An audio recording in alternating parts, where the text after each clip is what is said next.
mga kapitoy, no? It's Wednesday morning. Happy Independence Day. Punta tayo sa farm ng aking bayaw. Atig tayo ng pataba. Yo, ayan mga kapits. Ito yung bagong daan. This is the Nia Road dito sa Barangay Ambroas po. Susundan natin si Traveler.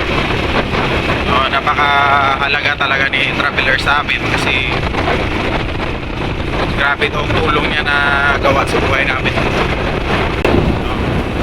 Atid tayo ng pataba.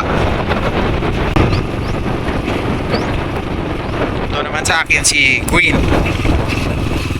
yung pangalan ng aking TLX. Mga kapits, no? Buhat tayo ng abuno. Wag lang tayong malaglag kasi patay ang cellphone natin. Yan. Ito yung area ni Bayaw. Yan. Balik na tayo sa bahay kasi marami pang trabaho.